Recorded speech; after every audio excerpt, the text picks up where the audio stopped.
Bienvenidos al episodio número 4 de Entrevistas Bicéfalas, que hoy trae a dos escritores que no se han visto nunca, pero parecería que se conocen de toda la vida. María José Navia es chilena, es escritora, tiene un doctorado en literatura y estudios culturales de la Universidad de Georgetown. En el 2019 recibió el premio a mejores obras literarias por la categoría Cuento Inédito por la obra sobre la cual va a conversar hoy, Una música futura. A María José la queremos mucho porque es una de nuestras tuiteras favoritas. En el 2020 tuvo la disciplina de alimentar una vez al día con el nombre de una escritora, sus perfiles y sus obras con el hashtag 366 escritoras. Por otro lado tenemos a Mauro Javier Cárdenas, ecuatoriano. Él tiene sus estudios de economía en la Universidad de Stanford. Su obra literaria está publicada en inglés. En el 2016, Coffee Press House publicó The Revolutionaries Try Again y ese año recibió el premio Joseph Henry Jackson a los creadores nuevos. En el 2017, por esa misma calidad, fue escogido para formar parte de la lista del Bogotá 39. A Mauro Javier también tienen que seguirlo en Twitter porque es sumamente divertido y porque tiene muchas referencias literarias bastante raras. ¿Qué tienen en común estos dos escritores? Parecería que no es relevante, pero ambos han sido destacados estudiantes de Ivy Leagues en Estados Unidos. Y esa experiencia universitaria se cuela en ciertos personajes de su obra. Pero no solamente esto, ya los van a ver, son realmente entretenidos y muy lúdicos, y esa calidad va a trasladarse en su escritura. Ellos van a escribir palabras en varios idiomas. El Spanglish va a ser un territorio que no va a ser desconocido para ambos escritores. Veamos este episodio que les prometo que va a estar muy entretenido y que yo personalmente me lo voy a repetir varias veces. Bueno, hola Mauro. Es muy chistoso esto porque siento que te conozco hace mucho tiempo por redes sociales, bueno, porque he leído tus libros, pero también por Twitter, pero primera vez que interactuamos en esta extraña realidad virtual. Sí, oye, hay que dar ese contexto, ¿no? De Sí. que llevamos muchísimo tiempo siguiéndonos en Twitter. Hubo un año en el que tú estabas poniendo, pues, cada día una escritora, ¿no? Y eso llevó a muchísimas conversaciones, ¿no? Porque había, yo conozco a esa, o esa no la he escuchado. Y yo creo que en mi imaginación, ¿cómo se dice thread en español? El hilo. El hilo, yo. Soy malísimo con el español, ¿no? Podemos hacerla en inglés. Y después la pobre Adelaida nos tiene que poner subtítulos. No, sería horrible. Aunque hay mucho inglés en tu libro, ¿no? Y un poquito de español en el mío. Creo que tu hilo me influenció mucho mi imaginación por ese año, ¿no? Porque siempre había, a veces en la noche, a veces en la mañana, me encontraba con partes del hilo, ¿no? Y a veces regresaba a ver si es que me había perdido otros hilos anteriores, ¿no? Entonces, parte no hemos conocido virtualmente y parte ya, como decir, has pasado a ser parte de mi imaginación, ¿no? Por ese hilo que hiciste, ¿no? No, y lo que nunca nos dijeron igual, que Adelaida, quien organiza estas maravillosas entrevistas, dijo que habían razones por las cuales había hecho estas duplas, ¿no? Estos monstruos de dos cabezas. Y cuando nos puso a los dos, yo pensé, bueno, claro, tenemos las mismas iniciales. ¿Ya viste? Sí, he medido que Era es un meant to programa en be, Python. ya desde el nombre mismo. Y bueno, yo me imagino, no le pregunté antes, pero me imagino que la conexión va un poco por Estados Unidos. O sea, extrañamente nos unimos no en Ecuador, no en Chile, sino en Estados Unidos, que es territorio de los libros de ambos, o por lo menos en mi caso aparece por aquí, por allá. En tu caso está muy, muy marcado y además tú escribes en inglés. O sea, hay pedazos, ¿cierto? En The Revolutionaries Try Again hay partes en español, hay capítulos completos, ¿no? Cuando era la abuela, ¿no? Que es en español, pero en general está todo en inglés, y bueno, y tu último libro todavía no se traduce, ¿o no? No, todavía no. Todavía no. Entonces, claro, está... Creo que pasarán 20 años antes que lo traduzcan, de verdad. ¿Por qué? Después te hablaré sobre eso. No, me interesa, ¿por qué? Bueno, porque tú sabes que mi editorial en español Uh-huh. era Literatura Random House, ¿verdad? Claro, sí, sí. Y el editor que se interesó en mi obra era, ya no me acuerdo su nombre, pero falleció. Claudio Y a López él- Lamadrid. Exacto, Claudio López de Madrid. Y a él le gustaba la literatura que a mí me gustaba, le gustaba Antonio Lobo Antunes, era muy amigo de mi agente, entonces fue fácil la conexión entre él y yo. Pero cuando falleció, pues las cosas cambiaron y el nuevo editor de literatura Random House hizo los números y dije, no podemos publicar tu segundo libro, porque los números no funcionan. Y le dije, bueno, los números de mis libros nunca funcionan. Why are you telling me this? Pero las editoriales, o sea, abrirse a editoriales independientes. Sí, en algún momento vamos a hacer eso. Me encantaría. Yo creo que mis libros pertenecen a editoriales independientes, porque es ahí donde los lectores realmente son un poquito más sofisticados, creo yo, en los que los números no son la razón de existir. Realmente. Claro, sí. Nada, yo quería partir con, tengo un pedacito, yo te leí en inglés, tal vez lo hice mal, o muy bien, no sé, pero leí los dos libros en inglés, y así que la cita la tengo en inglés, perdón, Adelaida, la traducimos. No, pero es un pedazo muy pequeñito, ¿no? Donde dice, of course, he meant terrible experiences, nobody wants a book of wonderful immigrant experiences, ¿no? Que dentro de todo que yo siento que es como una montaña rusa, porque yo he leído que hablan de tu estilo como stream of consciousness, pero yo creo que se queda corto el stream of consciousness contigo, o sea, es como o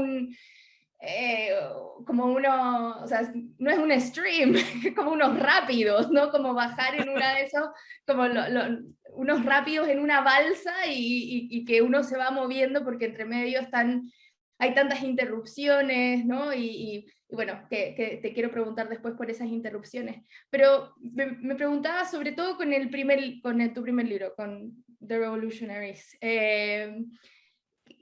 ¿Qué te pasó por la cabeza cuando estás escribiendo en inglés, estás escribiendo de Estados Unidos, pero estás escribiendo con bastante de Ecuador? O sea, ¿cierto? Está mucho, y sobre todo está esta idea del regreso casi mesiánico, de me voy a estudiar a una Ivy League y después yo vuelvo a mi país y arreglo todo. Y resulta que ese idealismo se ve como medio truncado, y entre medio está esta idea de la escritura también. Entonces pensaba como, si tú sientes que tu novela es una novela de inmigración, o sea, si te sentirías cómodo con una etiqueta así, o te parece que también desbordas la etiqueta, o nunca fue tu idea llegar por allá. Bueno, deja ver cómo respondo a tu pregunta. Y quiero hacer ¿cómo se llama? Un disclaimer. Okay. Mi trabajo en una oficina, tengo un trabajo de oficina, y en el trabajo de oficina, pues en este tipo de virtual se tiene que hablar muy to the point, tienes que hablar un poco serio, tienes que portarte bien. Entonces trato conscientemente en este tipo de entrevistas y cuando hablo con mis amigos de no hablar de esa manera. Entonces si me voy por las ramas, no me reten. Yo diría que, entonces a ver si puedo responder a tu pregunta de alguna manera interesante, ¿no? Bueno, relativamente.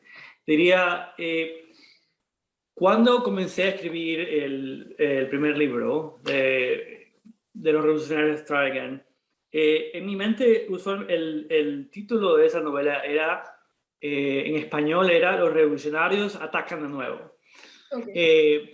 Que era una manera cómica, no me acuerdo exactamente de dónde venía, pero siempre había, cuando yo crecí, pues ese tipo de, los dice cuántos atacan de nuevo, ¿no? Era algo como Star Wars también, siento como el Empire Strikes Back. ¿no? ¿Ya viste? Exacto. ¿No? Entonces hay una cuestión como de un cliché de eso, ¿no? Entonces, parte de lo que yo quería hacer en ese libro era preguntarme, ¿de qué se escribiría si el título del libro ya te da la trama del libro?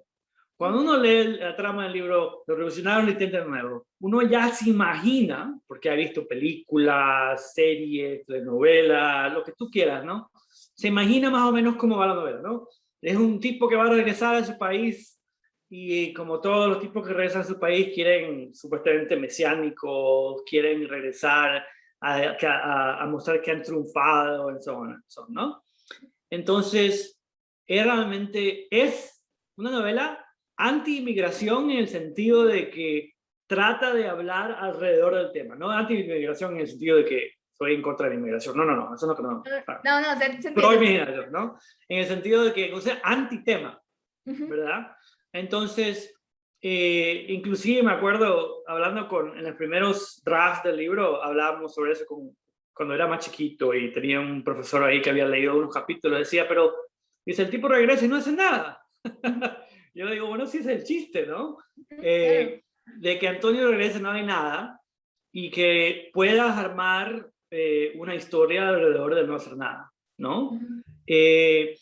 Y claro, y también ¿cómo se llama? I cheated, porque introduje a Rolando, Uh-huh. que si hace más gestos Claro. de hacer algo, pero al final no hace nada tampoco, pero por lo Uh-huh. menos tiene como decir un impulso de hacer cosas. Entonces, en ese sentido, no es una novela de inmigración, porque no desea, ¿cómo se llama? Hablar sobre el step by step de una narración sobre lo que es regresar, Uh-huh. volver, cruzar fronteras. El pasaje que me leíste, por ejemplo, que es en el último capítulo de la primera novela, esa o sea, en la primera novela no lo trabajé mucho, esa idea de que nadie quiere oír una historia de buena inmigración de frontera, ¿no? Claro. En mi tercera novela, que se llama American Abductions, Uh-huh. que es una novela en la que gran parte de los latinoamericanos los han votado de Estados Unidos y Antonio y sus hijas los entrevistan, ¿no? Y todos los personajes tienen súper claro la manera en que la gente quiere que hablen sobre su inmigración, ¿no? Entonces, ese pedacito de que lo leíste, lo trabajo muchísimo, porque todos los personajes saben, inclusive hay personajes a los que los han filmado, como sucedió durante la crisis, ¿no? Que los filmaban mientras la inmigración venía paraba el carro y se llevaba al papá, y la Claro. hija filmaba desde atrás, y esos videos continúan ahí en las redes, ¿no? Y existen. Entonces, personajes regresan 20 años después a ver esos videos, ¿no? A ver y reaccionar a esos videos, reaccionar a la manera en que la gente quería que ellos reaccionaran. Entonces, todo eso es, bueno, lo dejo ahí porque ya no sé cómo acaba la oración que iba a hacer. Pero espera, esa novela todavía no existe, o sea, no la has publicado. ¿Estás trabajando en Sí. ella ahora? No, esa ya la acabé. Ahorita la Pero están... no ha salido, no la pude todavía. haber leído. Me vino como una angustia de, pero yo busqué todo. No está, No. ok. Ya. Me quedo tranquila. No, pero me afirmo un poco de lo que estabas contando con eso del final, porque también está esa insistencia que me gustó mucho en este Stream of Consciousness, que en verdad me parece que es como un viaje por los rápidos y que es medio electrocutado también, como que tiene descargas eléctricas que tienen que ver con un montón de cosas, pero una que me llamó mucho la atención, sobre todo en The Revolutionaries, aunque está también en Afasia, es como que estuvieras escribiendo y se le metieran la radio, ¿no? Como que de pronto se prendiera la radio de improviso y entrara un pedacito de una canción, ¿no? Entonces, está siempre interrumpido por la música, o sea, tienes reflexiones muy interesantes sobre la música y sobre música clásica y compositores en específico, pero entre medio, ¿cierto? Metes pedacitos de cumbia, ¿cierto? De canciones de ABBA, que lo hace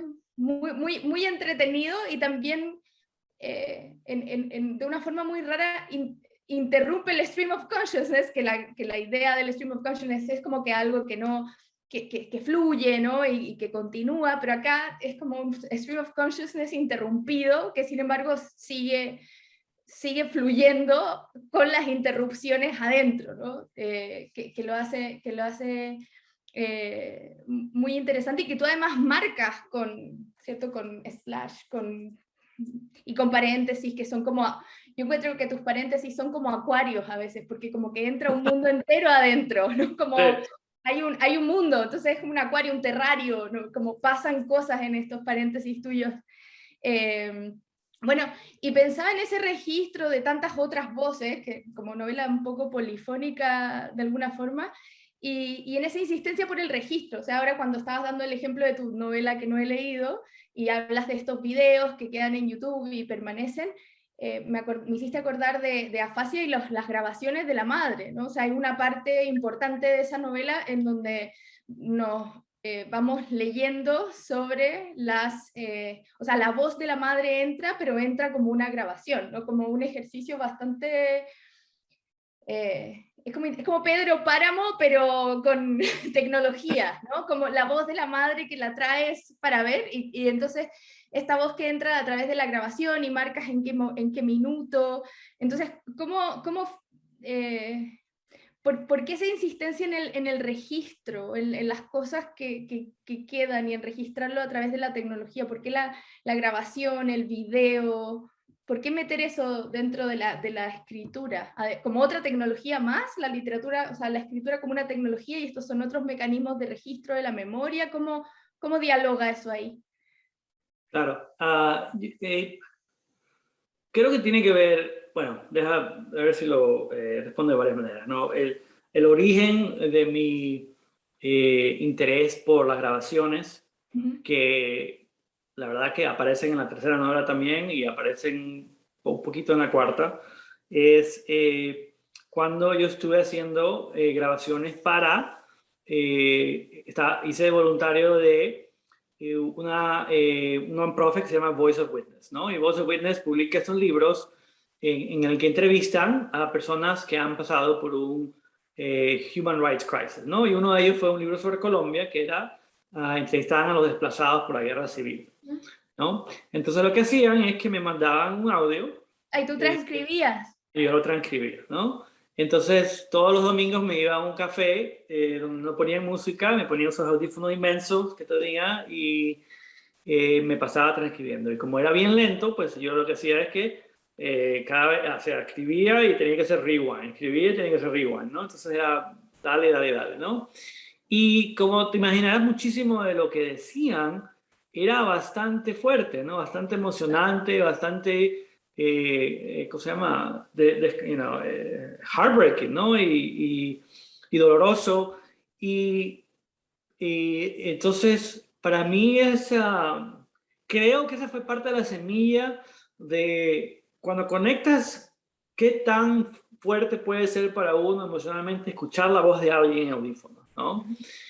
Que en las relaciones familiares, en las relaciones de las personas a las que queremos, o las que hemos querido, o las que quisiéramos seguir queriendo, o queremos pero ya no como antes, hay muchas cosas que no se pueden decir, hay muchas cosas que nos hacen distantes de cada uno, y grabar a otras personas con las que uno tiene ese tipo de relaciones, crea una intimidad que creo que solamente existe en ese medio, ¿verdad? O sea, imagínate en el caso de Antonio, ¿no? En el que Antonio y la madre pues tienen una relación muy compleja y tienen muchos resentimientos, él casi no habla con ella, que escuche por sus audífonos la voz de ella hablando sobre la familia, es una manera de vivir esa relación de otra manera, ¿no? Y así es como también viene pues la otra conexión pues que aparece en el libro, es la de Beckett, ¿no? De Crab's Last Tape. Crab's Last Tape. En el que, claro, como me imagino que ya sabes, ¿no? Hay esa relación también, aunque esa relación es un poco diferente, ¿no? Un poco más directa.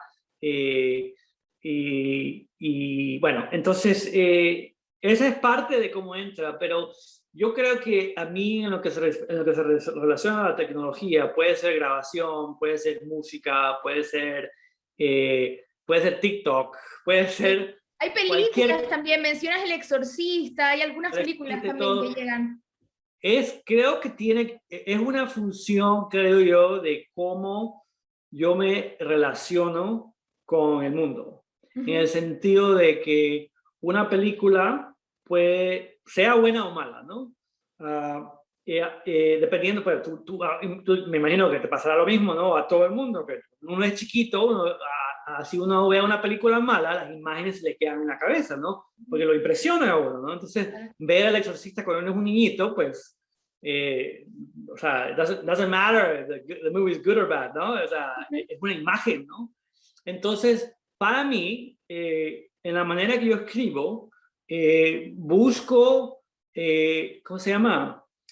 La relación entre imágenes es lo que me llama la atención. Cómo una imagen puede llevarte a otra imagen y hacer de eso algo que me interesa, como decir, un hilo que me llame la atención, que me parezca, qué sé yo, a veces le bromeo, estaba bromeando con un amigo que quizás los DJ mixes de los 90, cuando iba a bailar y ponían esa música progressive house, donde las canciones van así larguísimas y lentamente se conectan con cada uno y repitas la música. Entonces, no sé, es algo así, ¿no? Que hay una belleza en ese instante en que la música cambia de una canción a la otra, ¿no?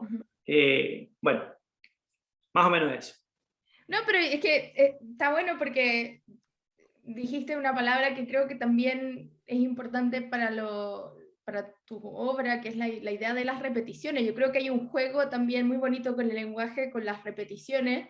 Pienso en esa escena en Afasia cuando él recibe la llamada de la hermana y desde la cárcel, ¿no? Y entonces se repite y hay problemas de conexión y bueno, ponga su tarjeta de crédito y pone la tarjeta y se cae la llamada y vuelve a repetirse todo de nuevo como lo está llamando una persona desde la cárcel, si usted acepta, y me encuentro interesante también pensar que tu escritura también se impregna de ese tipo de registro, o sea, no solamente las películas que te pueden gustar o la música, sino que también pensar que estamos siempre enfrentados a sonidos, a voces y que están ahí, ¿no? Como las máquinas que nos hablan, los ascensores, no sé, como ese tipo de registros también y la idea de que la tecnología también permite la tecnología también permite la repetición, como no te escuché bien, entonces vuelvo a ponerlo, vuelvo a escuchar.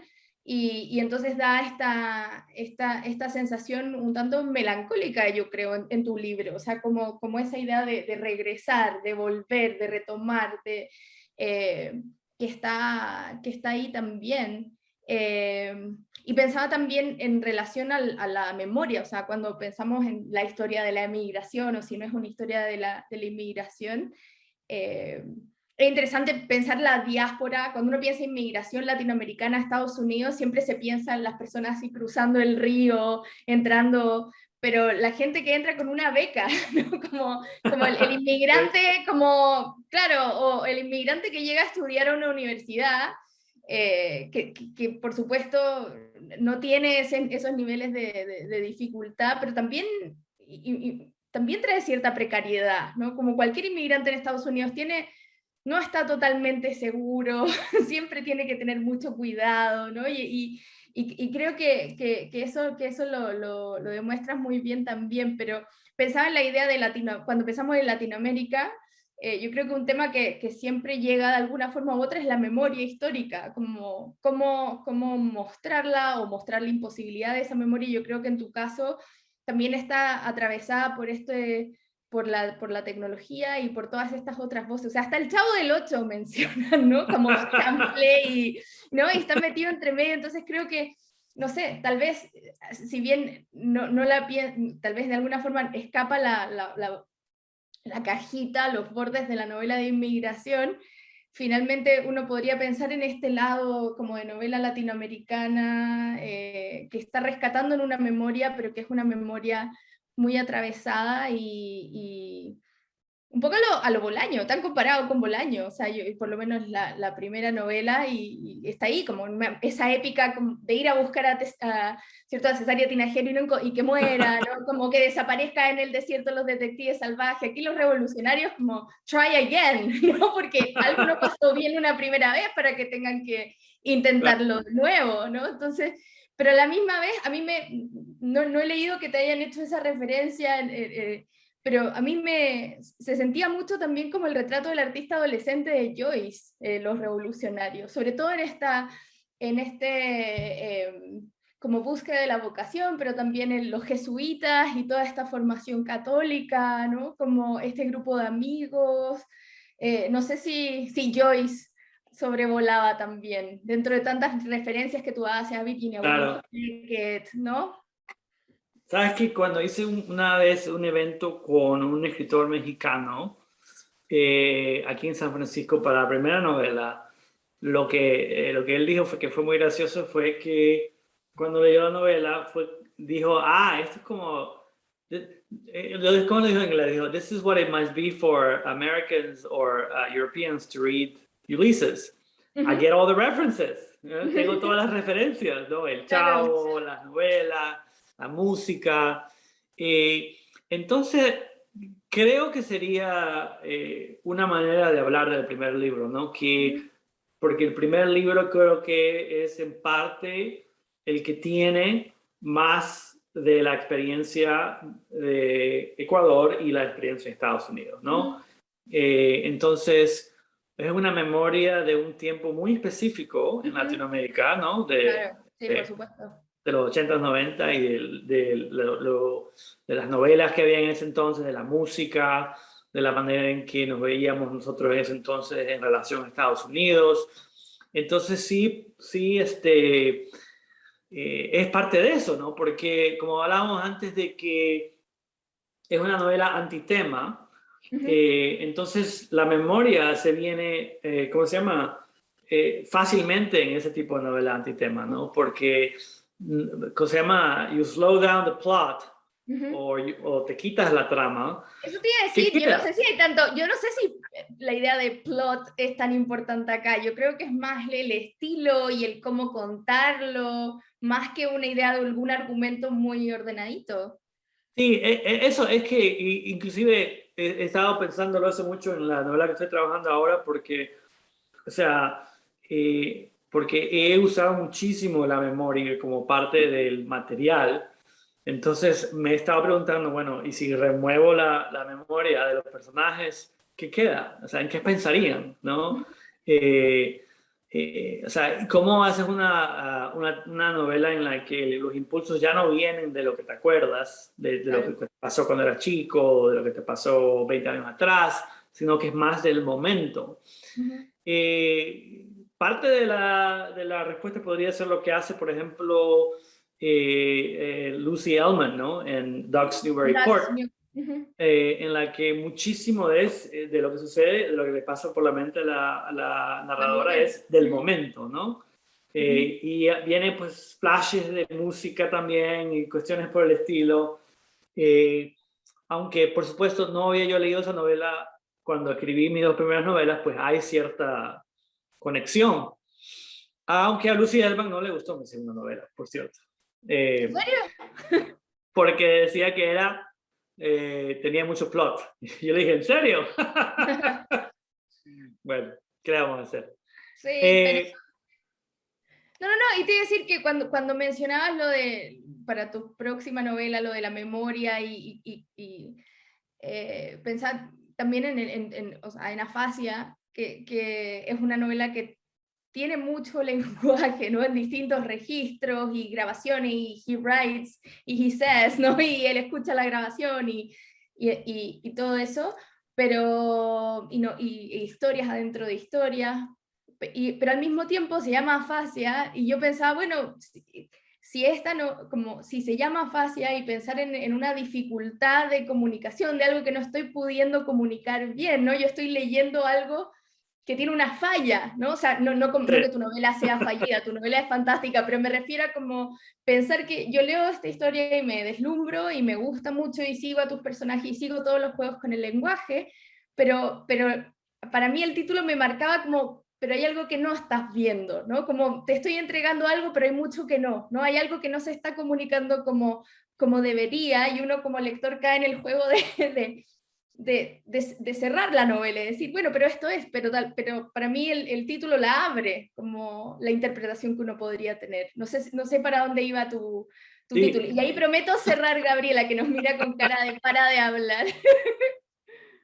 Me has dado el título en español de afasia, ¿no? La falla. Perdona, afasia, sí, afasia, sí, perdón. Bueno, no me preguntes a mí cómo se pronuncia, ¿no? No, en Pues, inglés tú tienes que saber, tú le pusiste así, pero claro, me lo traduje a afasia. Entonces era como, sí, sí. hay algo que no... Sí. No, ¿sabes qué? No, quería, quería que el título tenga una cierta neutralidad, Ujú.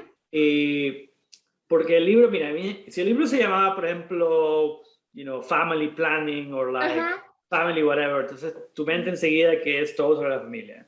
claro. Si el libro se llamaba Your Sugar Arrangements, entonces Ujú. tú decías, esto es sobre esto acá, El ¿no? Sugar Daddy. Ujú. Exacto, ¿no? Y hubiera vendido muchísimas copias quizás, ¿no? Sí, o sea, Eh, estaría ahí ¿No? en el escaparate de toda la ¿Lo viste? librería. Exacto, O no, exacto. o estarías canceladísimo. Exacto, una de dos, una de dos. No me arriesgué, ya viste. Eh, entonces yo quería que el lector entrara un poquito más neutral, diciendo que hay fases, un desorden, pero bueno, vamos a ver, ¿no? Entonces cuando tú comienzas a leer el libro, tú dices, esto va a ser sobre Sugar Arrangements, ¿no? Y después cambia, Sí. ¿no? Y después cambia, y después cambia. Entonces eso me interesaba, que hubiera una libertad del lector de entrar y poder perderse un poco de qué va la novela, ¿no? Ujú. Y me acuerdo, bueno, y la verdad es que yo sí vi esa obra que se llama Afasia de Mark Applebaum, Ujú. en la que es un tipo, no sé si la has visto alguna vez, No, pero no vale la pena verla en YouTube, pero en persona sí, ¿no? Que es un tipo, se sienta y hay un pre-recorded sound y hay como decir, el tipo hace como decir señales, cuestiones, cosas así, que todo va como decir choreograph. Y si tú ves el score, tiene pues en cada registro tiene pues el design, ¿no? Una manito o tócate la oreja. Es muy gracioso, ¿no? Me pareció muy, muy interesante. Y en el libro, pues, Antonio, pues ve esa obra como una sí, sí. manera de decir, quisiera poder pasar mi tiempo haciendo esa obra. Inclusive en Ujú. mi imaginación, que no lo hice porque soy medio vago, yo decía cuando salga el libro, pues Ujú. memorizarme el Ah, choreography y hacerlo aparte de esto, ¿no? claro. Pero bueno, a veces cuando uno se imagina las cosas es suficiente, no tener que hacer el trabajo.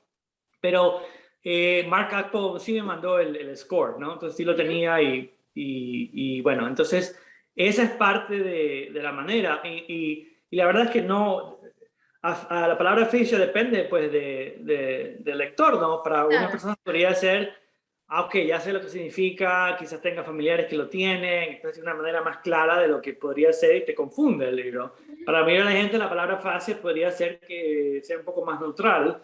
Ujú. Pero bueno, quién sabe, ¿no? Eh, Creo que ya hemos pasado el tiempo, Sí, aunque sí, nos miran con cara. Podemos seguir, hagamos como, tenemos las mismas iniciales. Pregunté. yo creo que a mí Mónica Ojeda me retaría si se entera de que nosotros no lo hicimos como ellos, que nos fuimos ordenados, muy disciplinados. Sí, yo Yo que creo no. que ella escribiría una invectiva contra nosotros. Sí, Así no, que... yo creo que tenemos que try again nomás. Sigamos.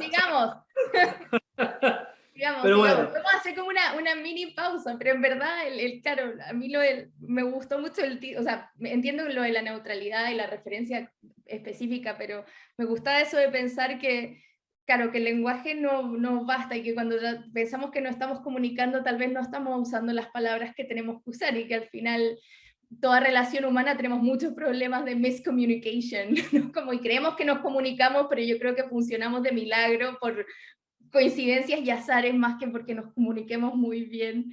Y entonces, y me gustó lo que decías eso de que pensamos que vamos a ir por un lado y llegamos como un dead end y vuelve a abrirse por otro camino y es como las posibilidades de contar. Entonces me gusta eso.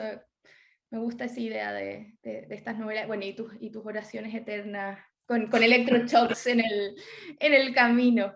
Pero nada, solo para hacer para que no nos reten tanto, solo quiero hacer ese mini cierre que dijo Adelaida para invitar a todos a leer los libros de Mauro Javier Cárdenas. Ojalá los dos, yo creo que para mí fue una muy buena experiencia como volver a revisitar, lo leí en su minuto cuando salió Aphasia, el otro lo había leído un poco antes, no exacto cuando salió, y ahora releerlos y revisarlos juntos, porque aparte el personaje como que continúa, pero no, es como una cosa como, continúa como interrumpido, entonces me gusta...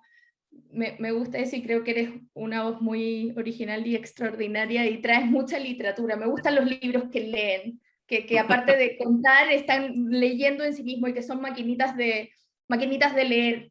Y yo creo que tus libros son maquinotas de leer y eso es genial y llevas a otros libros y a otras músicas y hay una erudición muy, muy generosa y muy eléctrica y nada, eso, solo invitarlos a leerlo antes de que Gabriela me apague el micrófono. muchas gracias, María José.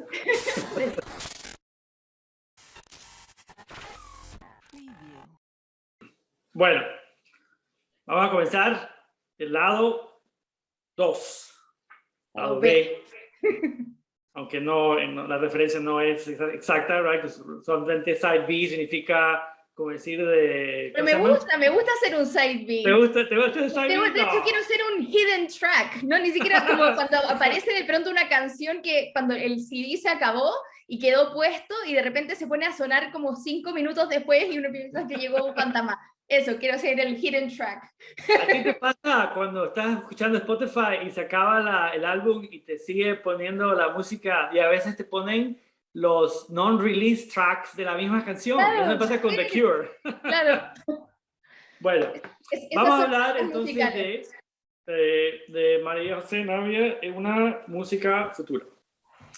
Espero que no te resientas que he escrito las preguntas atrás de tu libro. No me resiento, yo tengo libretas acá, así que puedes escribirlo donde quieras. Bueno, vamos a hablar de varios de los cuentos. Vamos a hablar en orden, entonces, quizás en orden. Vamos a ver. ¡Qué organizado! Estábamos desbordándonos y no siguiendo las reglas y ahora vamos a seguir en orden. ¿Qué es esto? Voy a sacar mi spreadsheet. Aquí están todos los temas de María José. Bueno, en el cuento, cuidado. Y te doy el contexto de la pregunta. A mí, yo trabajo mucho con los impulsos. Es una manera de dramatizar, de no dramatizar con trama, ¿no? Entonces, en el cuidado hay los impulsos que tienen varios matices, ¿no? Hay el impulso de telefónico y de los devices, estar, se llama, muy, como se dice, adicto a eso, y aparte hay el impulso de no hacerlo, ¿no? Que es muy católico, ¿no? Es como decir, has pecado, te has pasado mucho tiempo en el teléfono, tienes que irte a ¿no? Y hay también los impulsos de no pensar, y el impulso de no pensar siendo impulsiva, ¿no? Que el narrador tiene situaciones en las que es impulsiva, y me hizo pensar mucho eso, ¿no? De que en cuántas situaciones nuestras como seres humanos en las que somos impulsivos, ¿no? Son llevadas por este deseo de no pensar, ¿no? Entonces quería preguntarte, ¿cómo trabajas tú los impulsos? ¿Es eso algo que tú lo piensas, que forma parte de tu obra en general? Háblame de los impulsos, María José Navia. Te hablo de los impulsos. Es raro porque a ver, ese libro es el último, o sea, mi último libro publicado para adultos, después salió una novela de niños, pero entonces es raro tomarlo como punto de partida, porque esto es lo más impulsivo que tengo. Mis libros anteriores eran menos impulso, o sea, tenían menos impulso, y mis personajes pasaban mucho tiempo dentro de sus cabezas, mucho, demasiado, tal vez tiempo dentro de sus cabezas, y me entretenía yo profundizando ahí, viendo qué pasaba, y personajes más que contemplaban y pasaba mucho por dentro más que pasaba en acción. Y en este libro me quise como obligar o forzar un poquito más a que pasaran más cosas, y a que no fuera todo estar dentro de la cabeza de mis personajes, sino que explotaran de pronto, que explotara la situación allá afuera, que tiroteos, ¿no? Que pasaran cosas y no solo fueran los mundos interiores de los personajes. Entonces, en este caso, claro, de nuevo estoy metida dentro de la cabeza de esta chica, pero quería que tuviera esos impulsos, quería que se atravesaran pensamientos otros que no tuvieran que ver mucho con lo que le estaba pasando, que en un segundo pensara que se quería acostar con el psicólogo, pero después sigue la conversación y no es que ella esté obsesionada con él ni sigamos de nuevo esa obsesión o esa atracción, sino que el pensamiento del momento y sigue.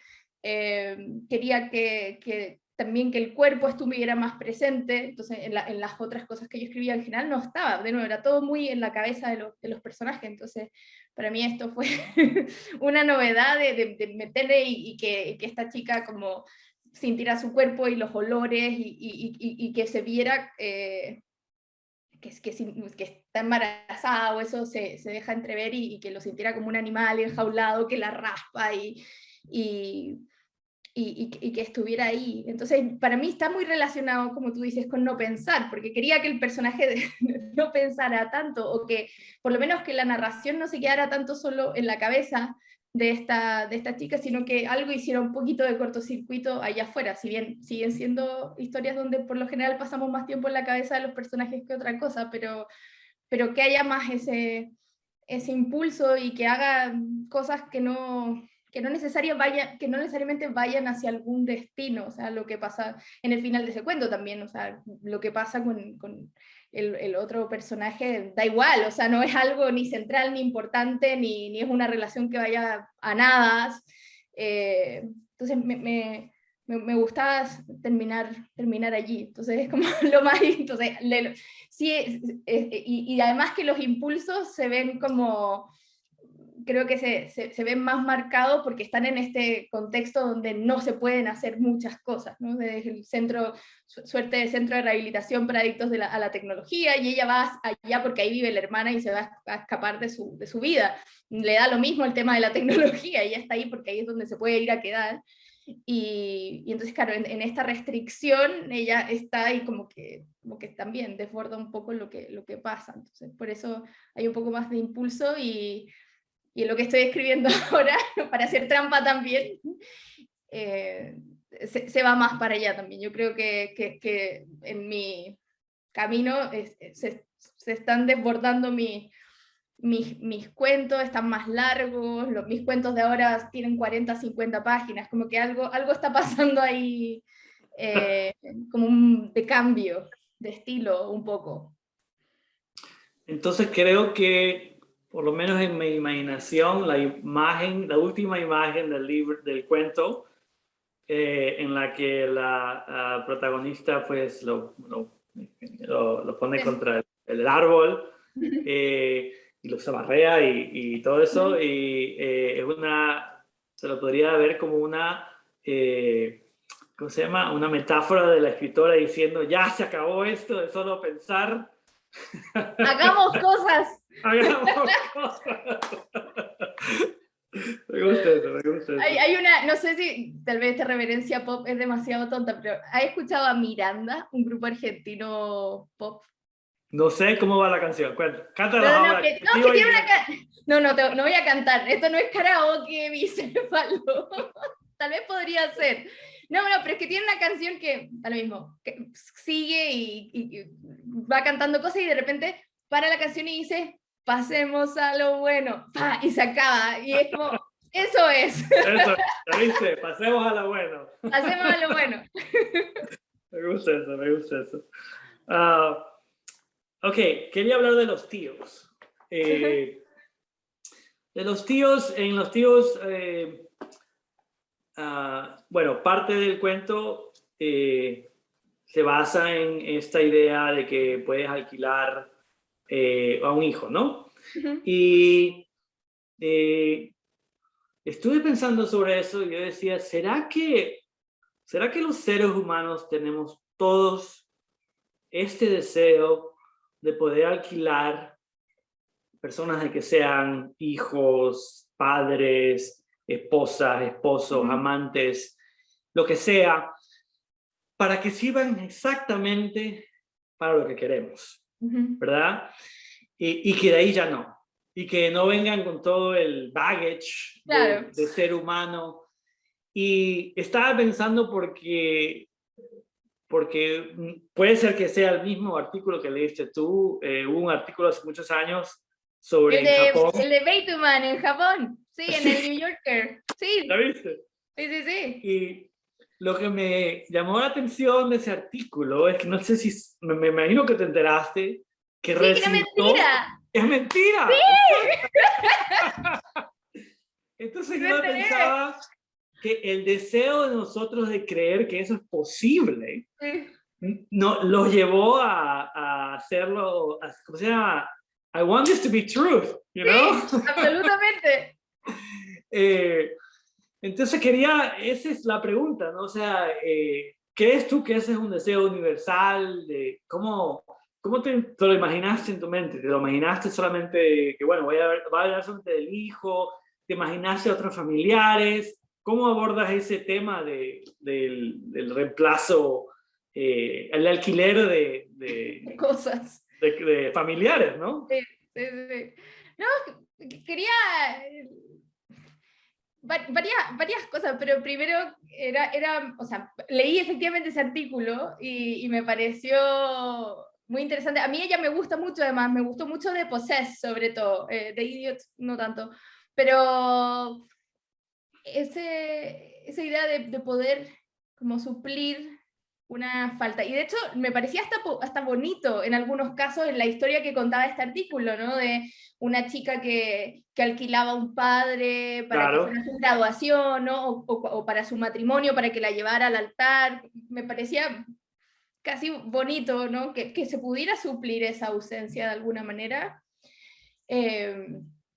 Pero en mi caso lo quería conectar también con esta, que estamos mal acostumbrados, mal acostumbrados a solucionar muchas cosas de la vida con apps, ¿no? Como tengo hambre, bueno, pido un delivery de algo y todo, quiero ir a algún lado, un Uber, como todo se soluciona un poco así, y pensaba en este caso en particular de esta pareja que decide no tener hijos, todos los amigos tienen hijos y se juntan entre ellos, no tienen un hijo y la forma que se les ocurre es, bueno, pero entonces alquilemos un niño para poder ir y que lo frío o terrible del cuento para mí es que es para pertenecer ellos, para seguir perteneciendo a este grupo de amigos, más que para ver qué se siente ser padre, ¿no? Como que era, porque mucha gente lo leyó por ese lado, como querían probar. No, ellos no quieren probar, ellos quieren estar con sus amigos. Cuando van con el hijo arrendado, lo dejan ahí jugando y ellos conversan con los amigos. Entonces ni siquiera es como por satisfacer un deseo de ser padre, de ver qué tal se siente, sino que es, quiero seguir con mi vida de antes, quiero mantener a mis amigos y voy a hacer lo que sea necesario, y si hay que alquilar un niño, lo voy a alquilar, ¿no? Claro, pero como es alquilar seres humanos, algo se entromete ahí en la maquinaria y no es tan fácil después despedirse, o no es tan fácil cuando ya se acostumbran y ya algo pasa ahí.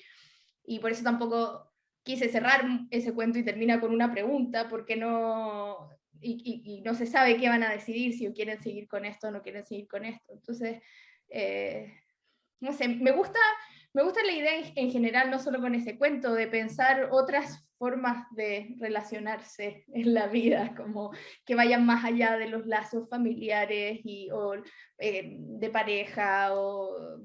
Entonces, me gusta pensar en esas otras formas de familia, en este caso como aliado con la tecnología, es decir, y si esto en verdad existiera, y yo no tengo hijos, tú sí, como no sé si, y si yo me decido y todos los domingos arriendo a una niña para llevarla al parque, y le compro juguetes, y veo una película, y después, bueno, la devuelvo intacta, como si eso se convirtiera en algo, no sé, como...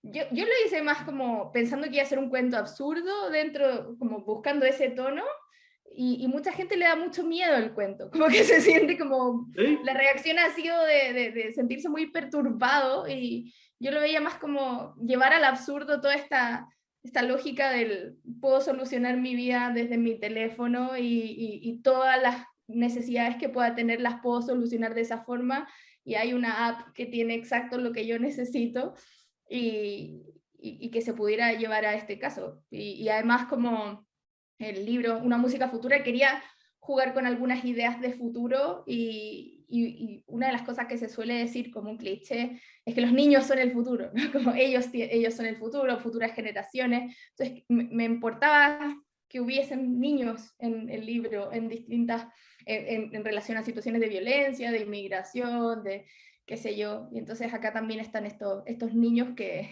se usan, y con unos adultos bastante sin corazón muchas veces.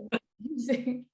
Me encanta ese ángulo de que no hayan alquilado el niño, la niña, el niño necesariamente por razones emocionales, pero ¿No? simplemente de conveniencia, De ¿no? Porque conveniencia, es absolutamente. con sus amigos y me encanta eso.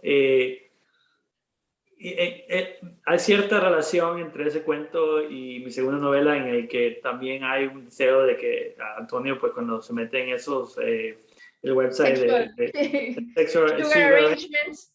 que el arrangement, el arreglo es otra manera de decir, aquí Claro, son las reglas y es un arreglo, ¿no? Entonces, claro. y parte cuando yo leí ese artículo en el New Yorker, mi imaginación enseguida, puff, también. Yo decía, esto algún día escribiré sobre esto, de cómo, de ese deseo que tenemos, de que sean las cosas más convenientes, ¿no? Yo creo que parte de la religión actual es la conveniencia. O sea, si algo nos, if something inconvenience us, está fuera, ¿no? Entonces, bueno. Eso es los tíos. Hablemos entonces ahora de dos cuentos al mismo tiempo, de Panda y de la música futura. Los dos abordan, como sería, temas sociales de Estados Unidos, o mejor dicho, pones personajes en un setting en el que se viven situaciones que desgraciadamente en Estados Unidos son muy comunes. Una es lo de los high school shootings, y otra es lo que sucedió y bueno, continúa sucediendo en el de, se llama La Frontera, ¿no? Y como ya lo dije antes, mi tercera novela habla un poco sobre la frontera, y pensado mucho sobre la manera de cómo se cuenta ese tipo de historias. Los dos tipos de historias tienen, creo yo, o ese tipo de historias que son parte de la cultura ya, ¿no? Tienen bastante material alrededor de cada uno, ¿no? De los high school shootings se ha escrito muchísimo, ¿verdad? No necesariamente ficción, pero bastante en noticias, artículos, entrevistas, comentarios, imágenes. Entonces, la pregunta es, ¿cómo? ¿Por qué? No es por qué, porque no es por qué. porque, no es porque yo creo que se debe escribir de cualquier tema que a ti te llama la atención, o que a uno como escritor llama la atención, ¿verdad?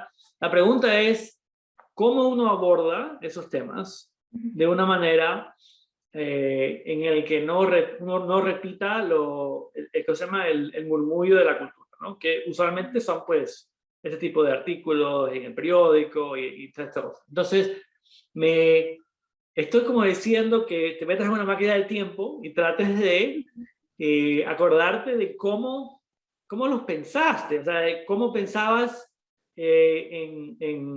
cuál era tu entrada a esos temas, ¿no? No sé si me explico, ¿no? Sí, sí, ¿Cómo, sí. o sea, pensaste escribirlos de otra manera?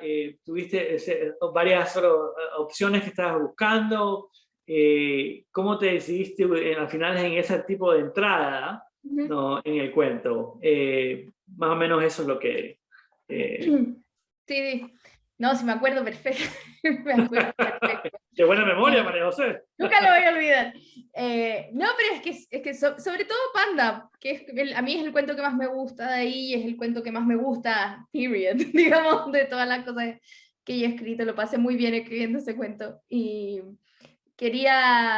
hace tiempo quería escribir algo sobre los shootings, sobre los tiroteos, pero no sabía cómo. Y como tú dices, hay mucho, y no sabía cómo entrar a ese tema. Era algo que cuando yo estaba haciendo el doctorado en Georgetown me daba mucha ansiedad, porque uno lo veía en las noticias y yo decía, bueno, cualquier día puede entrar un loco a Georgetown y disparar, ¿no? Claro. Y cuando yo estaba allá, me pasó que amigas que se habían graduado les tocaron tiroteos en los colleges donde estaban. Entonces, como estaban en todas partes, uno recibe esas alertas al teléfono que dicen hay alguien sospechoso en el campus, ¿no? Entonces, había como o a mí me llegaron un par de esas notificaciones. Yo era voluntaria también con 826DC, que es como lo de Dave Eggers, que tiene uno en San Francisco también, 826 Valencia. Entonces yo era voluntaria allí y me tocaba mucho ir a colegios, a hacer talleres, y pasaba por detector de metales, ¿no? Y que era algo que en Chile nunca me había pasado, o sea, esa experiencia de ir a un colegio o y que pasar por un detector de metales. Entonces quería hacer, como que estaba ahí, pero mientras vivía allá no lo pude nunca escribir. Cuando regresé a Chile, quería escribirlo y no sabía cómo, hasta que llegó la canción. Y a mí la canción que menciona ahí, que es I Don't Like Mondays de Bob Geldof de Boomtown Rats, fue como, acá, esto yo quiero, como quiero hacer la versión literaria de esta canción, en el sentido de que quiero contar esto que es muy terrible, pero que tenga momentos absurdos, que tengan momentos medios chistosos, porque esa canción, claro, habla de este tiroteo que fue real, de Brenda Spencer, qué sé yo, pero lo cuenta como si estuviera cantando una canción sobre ir a la playa, ¿no? Sobre cualquier cosa. Entonces, ese contraste entre lo que se está contando y la forma en que se está cantando esa canción, me gustó mucho. Dije, bueno, voy a meter eso, y ahí, claro, mezclé esta chica que es estudiante de doctorado en Georgetown y qué sé yo, que está obsesionada con los pandas, que eso también era verdad.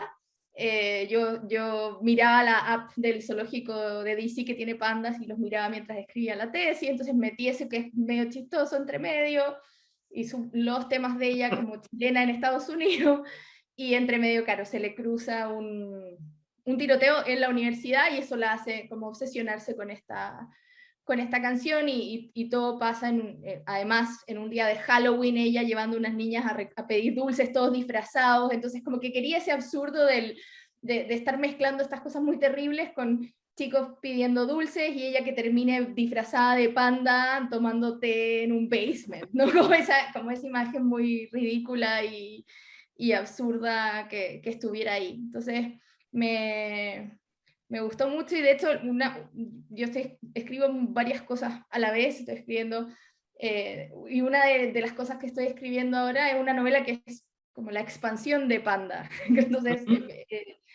y porque y me acordé cuando releía tu libro, porque en Georgetown se grabó El Exorcista. Entonces, ¿Ah, sí? sí, claro. Entonces la capilla y todo del exorcista está en Georgetown, y a una cuadra de la universidad está la casa y las escaleras. Entonces era parte como de mi vida de grad student, cuando alguien me iba a ver, ¡ay, quiero ir a ver los lugares del exorcista! Y yo soy muy miedosa y nunca me había atrevido a ver el exorcista, menos lo vi cuando vivía allá. Cuando vine acá, la vi como hace un año que me atreví de día como a verla. Y entonces, claro, también se va por ese lado y mezclo el exorcista, qué sé yo, la película, el libro, etc. Pero me gustó hacer esa intersección con lo pop, que no me atrevía mucho. Me daba susto que no me fuera como a resultar la mezcla. Así como tú tienes tus influencias que las muestras en tus libros, yo también tengo algunos como figuras tutelares que no necesariamente se ven en la página. Yo también soy muy fan de Virginia Woolf, pero también de Rodrigo Fresán, que me mete mucho de cultura pop en lo que hace. Entonces me da mucho susto como acercarme demasiado a las influencias, ¿no?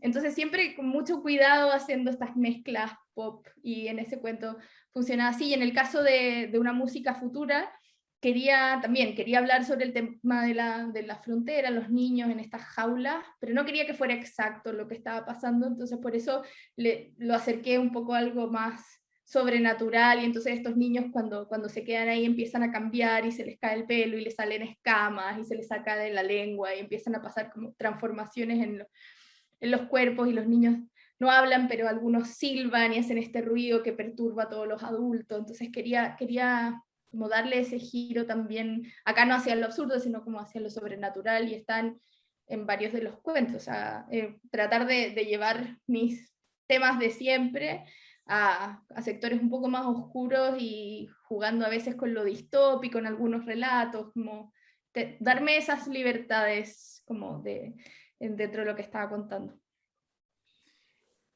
Bueno, yo hasta ahora no me he atrevido a ver El Exorcista de nuevo, o sea que me ganaste. No, pero ya la habías visto antes. Yo la vi por Era primera vez hace chiquito, como pero un año. la verdad es que no la quiero ver de nuevo. Sabes que no había pensado sobre esa película hace muchos años, hasta que vi esa película de Slavoj Zizek, The ¿Ya? Pervert's Guide to Cinema, Ah, ok. donde va con todas las películas y habla sobre la voz, y cómo la voz siempre se siente sobrenatural porque viene de otro lado. No se sabe exactamente dónde viene, y habla del exorcista en esa película. Bueno, nos quedan 5 minutos, bueno, 4 ya desde que comencé a hablar del exorcista. La última pregunta es sobre, te la voy a hacer y nos vas si nos pudiera un poquito de contexto del cuento, porque mi pregunta es bien sencilla, ¿qué significa el crucero en el último cuento? Sí. Pero deberíamos darlos a los que van a ver esto. ¿Cuál es el contexto del crucero? Cuéntanos. Sí. Bueno, es el último cuento del libro. Eso para mí es importante porque yo sé que los libros de cuentos se pueden leer en cualquier orden, pero yo soy muy maniática y los diseño esperando, soñando, anhelando que lo van a leer en orden. Yo lo leí en orden. Maravilloso. Y por eso también, no sé, el libro empieza con este cuento que se llama Cuidado, y su primera línea es: soy yo quien los desconecta, ¿no? Que les quita teléfono, dispositivo, etc. Y termina con la línea que termina. Entonces me importaba que fuera ese el viaje del libro, y entonces en todo incluido, hay unos cruceros que salen a alta mar y salen 4, vuelven 3, ¿no? Como está esta regla media como de Lottery, de Shirley Jackson, como esa lógica un poco. Y los cruceros se llaman Wakefield porque se relacionan con un cuento que a mí es de mis cuentos favoritos, que es un cuento de Nathaniel Hawthorne, muy antiguo, que se llama Wakefield, que no sé si te acuerdas de ese cuento. ¿No? Bueno, en Wakefield es un hombre que tiene una vida muy anodina, muy aburrida con su mujer de muchos años, y un día le dice a su mujer: me voy de viaje, vuelvo el viernes. ¿Ya? Y se va. Y lo que él hace es que se va a vivir a una cuadra de su casa. y deja a la mujer, ¿no? Y entonces, y es un narrador omnisciente que dice que leyó esto en una revista, que no se acuerda bien, pero nos está contando la historia. Y entonces dice, bueno, y Wakefield como que va y mira a su mujer, y de repente va por la calle, y le asusta encontrársela, y hasta que finalmente, después de 20 años, él decide regresar, va y abre la puerta, y termina el cuento con él, que abre la puerta y entra a su casa, y el narrador dice como, bueno, los vamos a dejar ahí, no vamos a seguir qué pasa con este reencuentro, pero siguieron casados por siempre, y qué sé yo. Y entonces me gustaba la idea de estos cruceros en que le dan la posibilidad a este personaje de salirse de su vida un rato, ¿no? Y no sabemos si efectivamente va a volver, y es un cuento que para mí, que me parecía que el libro estaba muy, muy oscuro, quería darle como una chispita mínima de luz y de esperanza, y entonces ese cuento para mí es como una canción de amor a los libros, ¿no? Como es un personaje que lee y que es feliz leyendo, y yo pensaba, bueno, si me mandan uno de estos cruceros, no sé si voy a volver, tal vez me muero, ¿no? Me parecía bonito el gesto de decir, yo voy a leer, ¿no? Como yo voy a seguir leyendo, no voy a parar de leer, no me voy a dedicar a tomar sol, ni voy a bañar en la piscina, voy a seguir leyendo, y en este caso era terminar de leerse, además una trilogía del escritor favorito, entonces voy a seguir leyendo. Entonces este acto de leer, ¿no? Me gustaba, de nuevo pensando el libro como una unidad entera, pensar en terminar el libro con un personaje que está leyendo, ¿no? Y en una situación así, y que se decide como que da vuelta a la página, como sigo leyendo, y eso es su desafío, y no sabemos si el crucero explota al final o no, pero ella sigue leyendo, y me gustaba como ese gesto como de mini desafío a la adversidad, y pensar que seguir leyendo siempre es como un gesto esperanzador, ¿no? Como no sé si se está cayendo el mundo, no sé si voy a leer, pero si creo que tal vez me queda tiempo, tal vez sigo leyendo. Entonces me gustaba esa idea para terminar el libro. Entonces para mí esos eran esos cruceros Wakefield. Qué chévere. El backstory de Wakefield le añade otra dimensión al cuento también. Y aquí en Estados Unidos, por lo menos, los cruceros son muy evocativos de muchísimas cosas, ¿no? Bueno, Foster Wallace tiene un texto típico de... Sí. Yo he bromeado que el essay de David Foster Wallace, A Supposedly Fun Thing I'll Never Do Again, probablemente ha influido más en el comercio de Estados Unidos que otro cuento entre la gente literaria, porque ningún literario se atreve a ir a un crucero, ¿no? Yo fui una vez cuando joven, los odié, no me gustaron nada. Yo no soy muy de playa ni de piscina, no me gusta mucho, entonces no lo paso bien. Pero no me gustó la experiencia, y pensaba además después cuando salió el libro publicado, que salió publicado el año pasado, en plena pandemia, y estaban estas imágenes de estos cruceros que no podían reinventar, como que me dio algo, ¿no? Como... Exacto. Esa es otra imagen muy fuerte de los cruceros, ¿no? Me acuerdo que salían noticias que decían que el virus vivió en la cabina, en el crucero por meses. Y yo decía, wow. No, y no podían salir, y no podían luego salir. Han ido saliendo de a poco notas en periódicos, y hubo muchos suicidios de crew, digamos, de la gente que trabajaba dentro de los cruceros, porque a los pasajeros los iban dejando en distintos lugares para que tomaran aviones y se regresaran, pero a las personas que trabajaban en el crucero se demoraron meses en mandarlas a sus distintos países, porque eran inmigrantes de distintos lugares. Entonces, como que tiene una carga muy ominosa, como yo creo que ahora sí que no me subiría nunca más a un crucero. Ya nunca más, sí. Sí, y también como Salinger, ¿no? También este cuento del niño en un crucero, ¿no? En uno de los 9 cuentos, que hay un niño como medio superdotado, que está como, no sé si es un barco, es un crucero. No me acuerdo, pero, ¿cómo se llama? I look forward to tu novela que se llame Wakefield. No, ¿por qué? No, pero mi novela no se llama Wakefield, pero estoy ahí, sí, no. No, mi novela, la que estoy terminando, se trata sobre el Mago de Oz, así que a ver qué tal me va. Ah, ¿la viste? Así que a ver qué tal sale eso. Bueno, voy a cerrar la parte de mi entrevista diciendo muchas gracias, ha sido un placer, María José, poder conversar contigo por primera vez a lo lejos, al haber pensado e imaginado las imágenes que tú has creado, ha sido muy evocativo para mí. Esta conversación ha añadido en la manera en que tus imágenes viven en mi mente. Muchísimas gracias. No, gracias esperemos a que ti. en algún momento nos podamos ver en persona en algún lugar del mundo y que no nos pasemos el Delta plus plus plus. El Omega. Omega, pero bueno, ojalá que no nos muramos todos de aquí a un mes. Ha sido un placer. No, lo mismo digo, ha sido un placer y gracias a Adelaida y a Palabra Lab que se le ocurrió hacer esta combinación de autores. Así es. ¿Qué tal les pareció este episodio? A mí me pareció increíble. Los quiero ver el 28 de octubre conectados para el cierre de temporada de las entrevistas bicéfalas que trae a Sabrina Duque de Ecuador y a Diego Fonseca de Argentina. Gracias por conectarse.